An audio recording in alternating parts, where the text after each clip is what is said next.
Odesa no colapsó en una batalla decisiva. La ciudad fue abatida de una manera mucho más sutil y fría.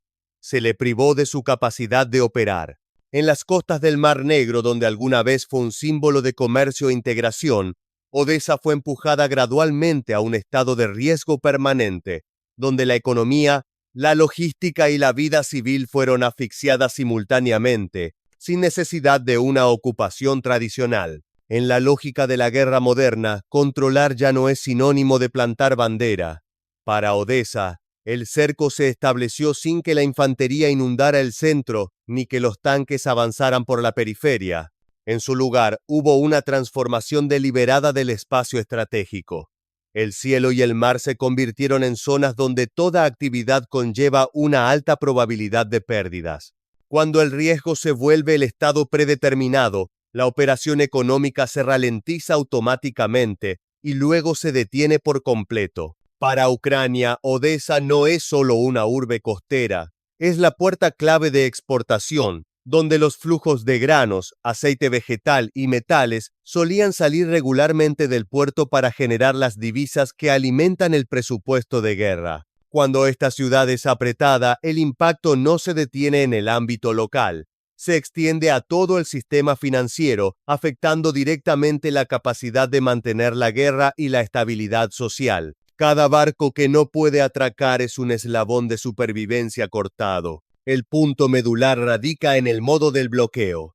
Sin declaración oficial, sin barreras navales densas en el sentido clásico. La presión se mantiene a un nivel lo suficientemente alto como para convertir cada decisión comercial en un cálculo de riesgo adverso. Cuando las primas de seguro se disparan, cuando las transportistas se ven obligadas a reevaluar la seguridad, el flujo comercial se contrae por sí mismo. El bloqueo, por tanto, se logra sin necesidad de imponerlo por decreto o de ocupar el espacio físico. Odesa se transformó gradualmente de un puerto comercial bullicioso a una fortaleza económica atacada selectivamente. Los golpes no buscan alardear ni apuntan a zonas residenciales de manera aleatoria. Los objetivos seleccionados son puntos clave del sistema operativo, subestaciones, depósitos de combustible, centros de coordinación logística y equipos de carga y descarga de alto valor estratégico, pero difíciles de reemplazar a corto plazo. Cada golpe deja secuelas a largo plazo, haciendo que el costo de recuperación aumente exponencialmente. El bloqueo no solo existe en el mapa táctico, se infiltra profundamente en la vida cotidiana de la ciudad. Apagones prolongados, interrupciones en la calefacción, suministro de agua inestable. Cuando las condiciones básicas se erosionan, el mensaje estratégico se transmite muy claramente. Esto no es solo un enfrentamiento de potencia de fuego, sino una prueba de resistencia de toda una ciudad. La voluntad de la gente, la confianza del mercado y la capacidad de coordinación del gobierno se ponen en la misma balanza. La presión no solo recae sobre la sociedad civil. El gobierno central se ve obligado a dispersar recursos, manteniendo la defensa en el frente y al mismo tiempo parchando un centro económico que se desgasta día a día. Cada decisión de traslado implica un sacrificio. Cada retraso puede abrir un nuevo agujero en un sistema ya de por sí tenso. Lo notable es el cambio en el enfoque. Ya no se trata de bombardeos de disuasión a corto plazo. Es una campaña sistemática y prolongada destinada a aislar a Odesa de las rutas comerciales internacionales. Al mantener una presión continua pero controlada, el atacante crea una zona de embargo de facto, donde el riesgo económico es tan grande que los socios optan por retirarse por su cuenta. El objetivo final no está en controlar territorio, sino en paralizar la confianza del mercado. Cuando ya no hay transportistas que se atrevan a atracar, cuando ya no hay compañías de seguros dispuestas a aceptar el riesgo, el bloqueo ha cumplido su misión sin necesidad de un solo paso de infantería. Odesa, en ese contexto, se convierte en una clara demostración de una nueva realidad de la guerra moderna. No hace falta tomar un metro de tierra, solo basta con paralizar la infraestructura. Una ciudad también puede ser derribada desde adentro. Cuando el cerco alrededor de Odesa se afianzó, el conflicto pasó de inmediato a otro nivel, más peligroso y duradero: la guerra de infraestructura. Esta no es la etapa de golpes abrumadores o victorias simbólicas. Es una etapa de desgaste sistemático, donde cada eslabón operativo de una nación se coloca en un estado de riesgo continuo, obligando a todo el aparato a funcionar en condiciones de inestabilidad prolongada. La lógica de esta guerra es muy clara. La infraestructura es algo que no se puede reemplazar rápidamente. Una subestación, un depósito de combustible o un centro de coordinación logística no son solo bloques de concreto y metal. Son nodos de flujo de energía, mercancías e información. Cuando un nodo es neutralizado, el impacto no se detiene en el punto golpeado, sino que se extiende a toda la red posterior. Por eso, cada golpe a la infraestructura lleva un peso estratégico que supera con creces el daño material inmediato. Las oleadas de ataques están diseñadas bajo un modelo de múltiples capas, con el objetivo no solo de destruir, sino de agotar la capacidad de reacción. La primera capa suele ser de UAVs de vuelo bajo, volando en círculos, obligando al sistema de defensa aérea a activarse continuamente. Cada reacción es un desgaste. Los misiles interceptores se sacan del inventario.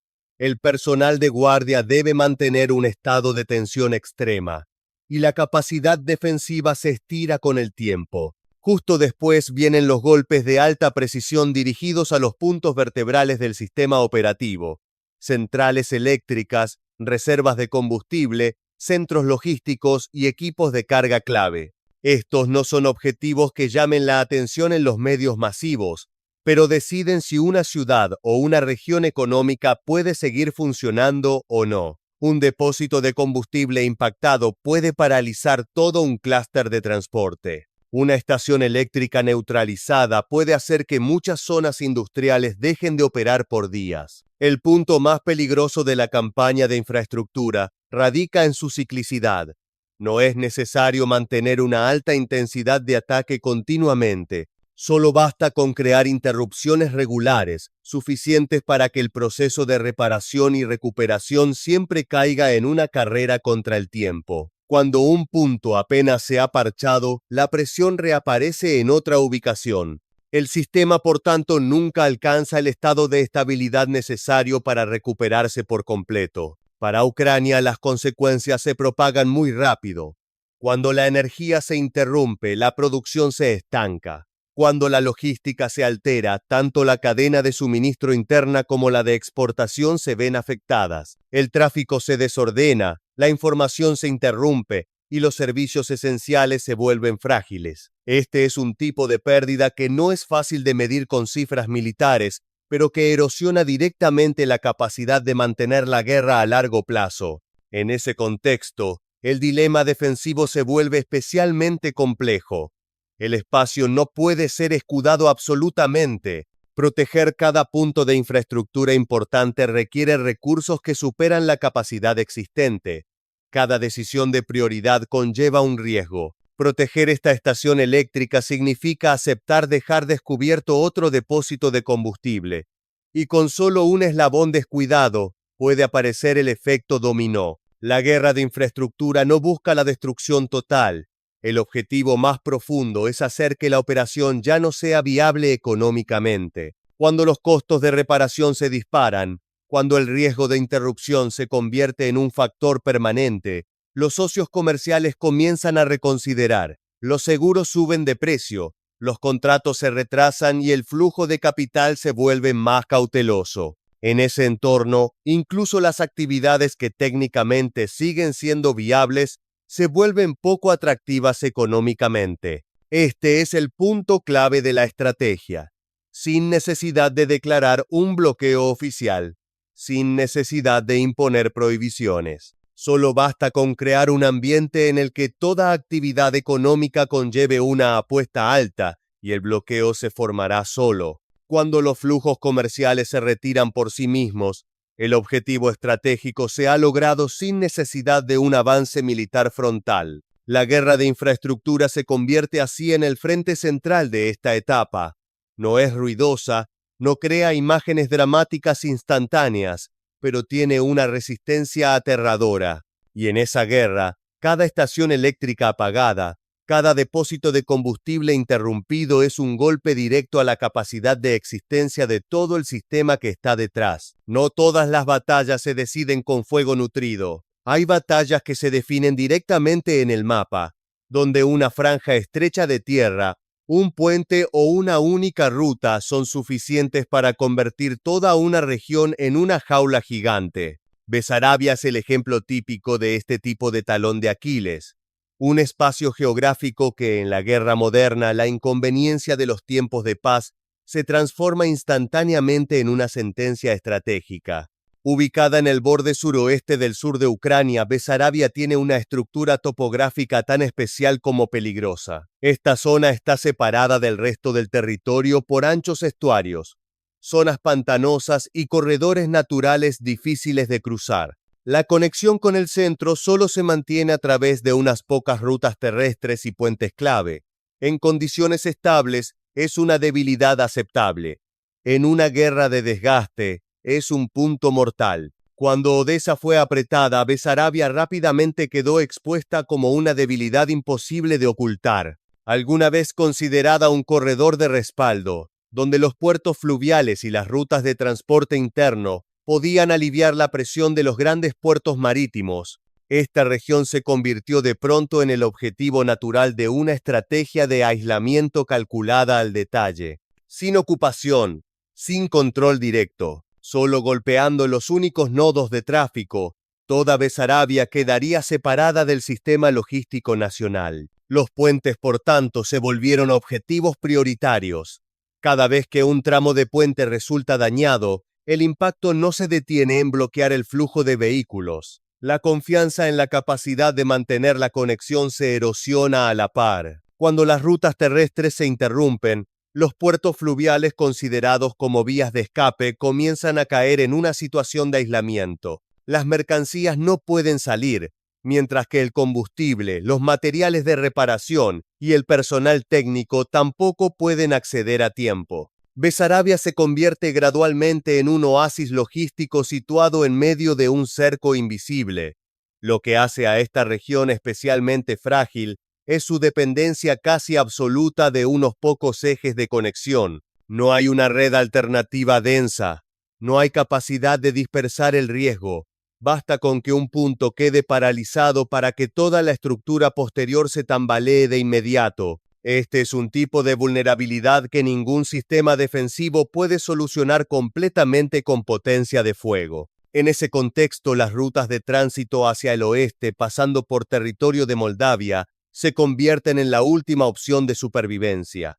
Pero esta dependencia abre una nueva cadena de riesgos. Cualquier interrupción en la ruta de tránsito, ya sea por seguridad, política o infraestructura, puede empujar a los puertos fluviales del Bajo Danubio a un estado de semiparálisis. Cuando la última ruta se vuelve frágil, toda la región cae en un estado de vulnerabilidad prolongada. Los puertos pequeños que antes jugaban un papel complementario, ahora son empujados a la primera línea de una guerra de infraestructura para la que no fueron diseñados. El flujo se dispara mientras la capacidad de protección es limitada, haciendo que el riesgo sea un factor permanente. Cada carga que pasa lleva consigo una probabilidad de interrupción mayor que antes, y los costos operativos aumentan con cada vuelta de tuerca. Ante esa situación, Kiev se ve obligada a desplegar soluciones provisionales, puentes de pontones, rutas de transporte de campaña, dispersión del flujo y coordinación de emergencia.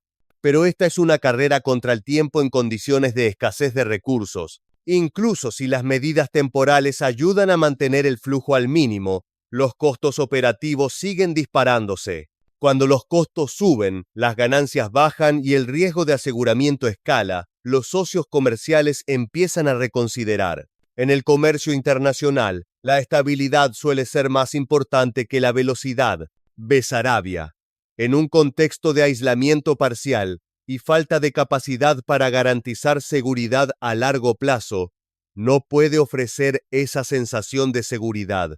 El resultado es que los flujos comerciales se contraen gradualmente por sí solos, no por una prohibición oficial, sino porque el entorno operativo se vuelve demasiado incierto. El peligro de esta estrategia radica en su sigilo. No hay declaración de bloqueo, no hay líneas fronterizas claras, solo hay una realidad que se va formando. Meter y sacar mercancías de la región se vuelve cada vez más difícil, costoso e incierto. Cuando los flujos se retiran por su cuenta, el objetivo de aislamiento se ha logrado sin necesidad de un avance militar frontal. Besarabia, por ende, no es solo una zona geográfica, se convierte en una prueba de cómo el terreno puede transformarse en un arma. En este conflicto, el mapa no sirve solo para orientar la táctica, sino para diseñar trampas estratégicas, donde el adversario se ve obligado a retirarse por sí mismo al no tener ya capacidad de mantener la conexión. No fue mediante batallas prolongadas ni campañas ruidosas. La situación en Venezuela se volcó de una manera que dejó a los observadores casi sin tiempo para reaccionar. En un lapso muy corto, el centro de poder de una nación sudamericana fue neutralizado. La cadena de mando fue cortada y una estructura política que existió por décadas cayó en un estado de parálisis. Lo impactante no estuvo en el nivel de violencia, sino en la velocidad y la contundencia del proceso de colapso. Lo que sucedió no tiene la pinta de una guerra tradicional.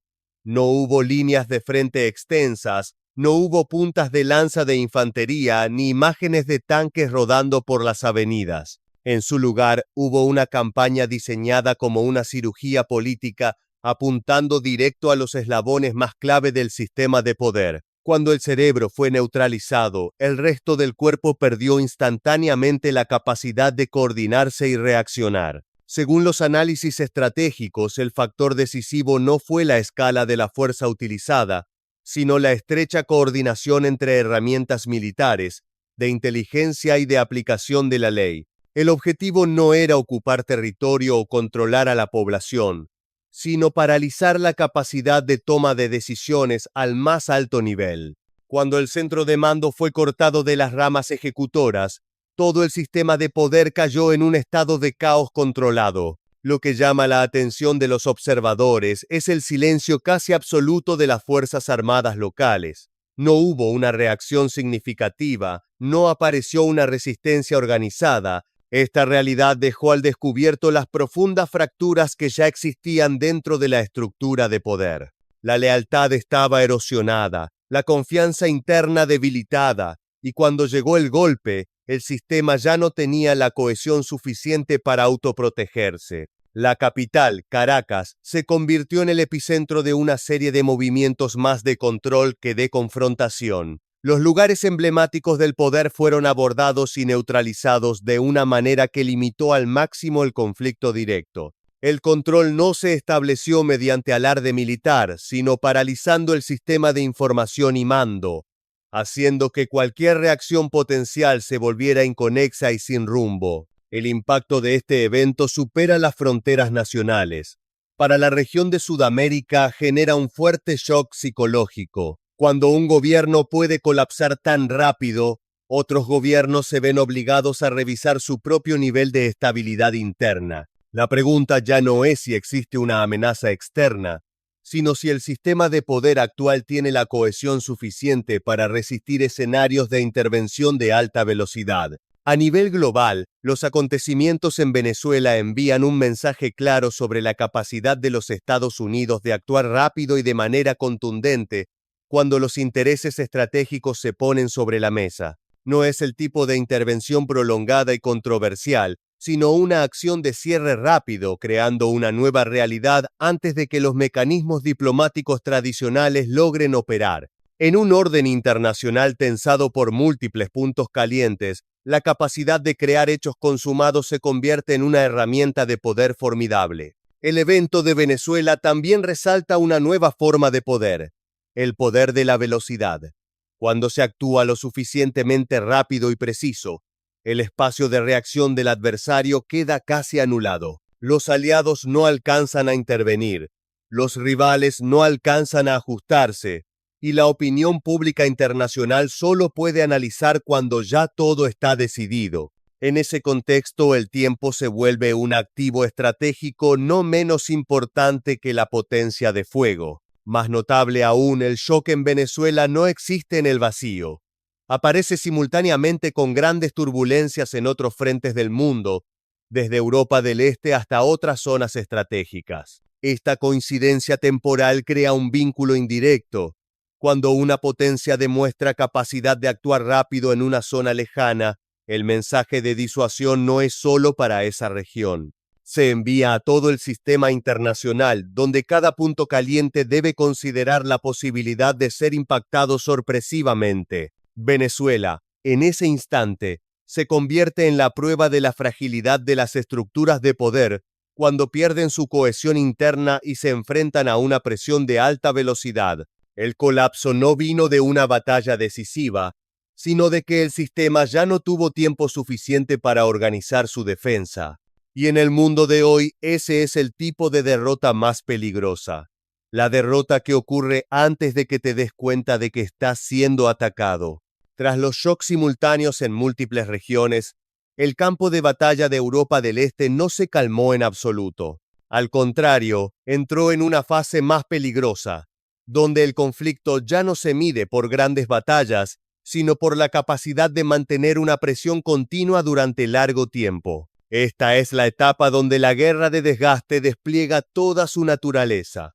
No se necesita un avance repentino, no se necesita una victoria simbólica, solo se necesita que el adversario se agote primero. En el sur y el este de Ucrania, el ritmo de ataque se mantiene en un nivel estable pero no abrumador. La infraestructura energética, de transporte y logística siguen siendo objetivos prioritarios. Cada interrupción no es lo suficientemente grande para crear una crisis inmediata, pero sí lo suficiente para mantener un estado de inestabilidad prolongada. Cuando la luz se corta de forma rotativa, cuando la logística se altera parcialmente, la capacidad de mantener el ritmo defensivo se erosiona silenciosamente. Paralelamente, la presión en los otros frentes de combate no disminuye. En lugar de concentrar fuerzas para una punta de lanza decisiva, la presión se distribuye equitativamente en una línea larga, obligando a las fuerzas defensivas a estirar sus filas. Esta es una táctica que no busca tomar tierra rápido, sino arrastrar al adversario a un estado de reacción continua.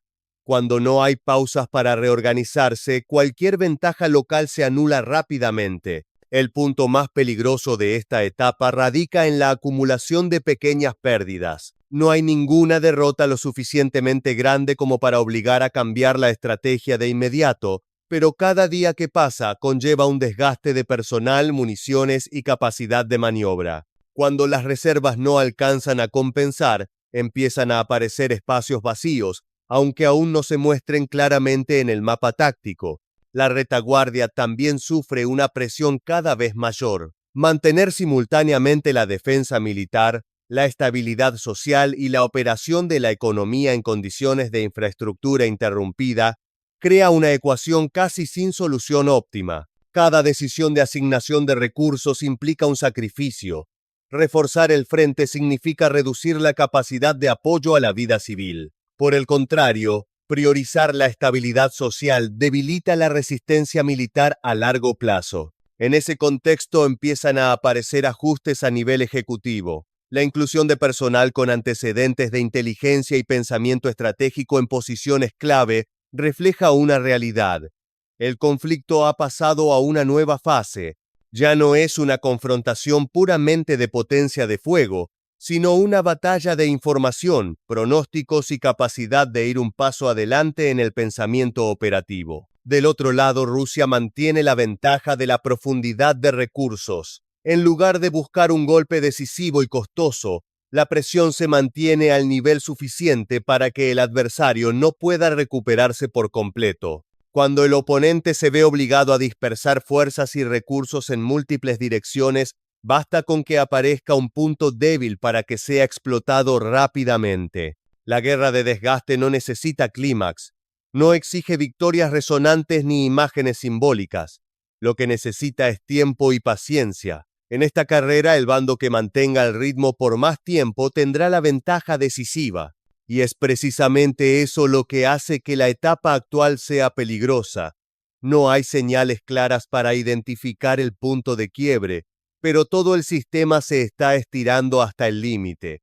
La reacción de Occidente muestra un nivel de preocupación creciente. Los contactos diplomáticos son densos, los paquetes de ayuda se discuten con urgencia, pero entre el compromiso político y la realidad del campo de batalla siempre existe un desfase. Mientras las decisiones aún se están sopesando, la presión en el terreno no deja de aumentar, y cada día que pasa reduce el espacio de opciones de Kiev. El mayor riesgo de esta etapa no está en una derrota inmediata, sino en el efecto acumulativo de muchas pérdidas pequeñas. Cuando esas pérdidas superan cierto umbral, la capacidad de recuperación disminuirá rápidamente. En ese momento basta con que aparezca una nueva variable, aunque sea pequeña, para que la balanza, ya de por sí frágil, se incline definitivamente hacia un lado. Europa del Este se enfrenta así a un momento especialmente peligroso, no porque vaya a ocurrir una gran batalla, sino porque toda la línea del frente está siendo estirada en un estado de desgaste prolongado. En ese contexto, la guerra no necesita explosiones más fuertes, solo necesita más tiempo para decidir su propio desenlace. Cuando la línea del frente se estira al límite y todos los recursos entran en estado de desgaste, el conflicto trasciende gradualmente la lógica familiar de atacar, mantener, avanzar. En esta etapa, ningún bando puede ya lograr una victoria militar decisiva a un costo aceptable. Es justo en ese punto donde comienza a formarse otro pensamiento. La guerra ya no busca tomar más tierra, sino controlar cómo terminará el conflicto y quién definirá el orden final. Este es el tercer camino, donde lo militar, lo político y lo económico ya no se separan, sino que se funden en uno solo. La presión de fuego se mantiene, pero no para crear puntos de inflexión simbólicos. En cambio, se usa como una palanca, lo suficientemente fuerte para impedir contraataques a gran escala, pero controlada para evitar destruir por completo los cimientos que podrían reestructurarse en el futuro. El objetivo no es la devastación absoluta, sino moldear el espacio de elección del adversario. En esta lógica, el campo de batalla ya no es el único lugar de decisión. La infraestructura, la logística, los mercados financieros y la psicología social se convierten en frentes paralelos. Cuando una nación se pone en una situación de tener que parchar continuamente, dispersar recursos y manejar crisis locales, la capacidad de tomar decisiones estratégicas a largo plazo disminuye rápidamente. En ese momento no hace falta aumentar la presión, solo mantenerla. Para Rusia, el tercer camino significa pasar de buscar una victoria militar a definir la situación. En lugar de perseguir campañas costosas de alto riesgo, el foco se pone en crear espacios de estabilidad relativa, donde la estructura operativa pueda existir bajo un nuevo marco de seguridad. Esta es la forma de reducir costos a largo plazo y al mismo tiempo convertir la ventaja militar en palanca política.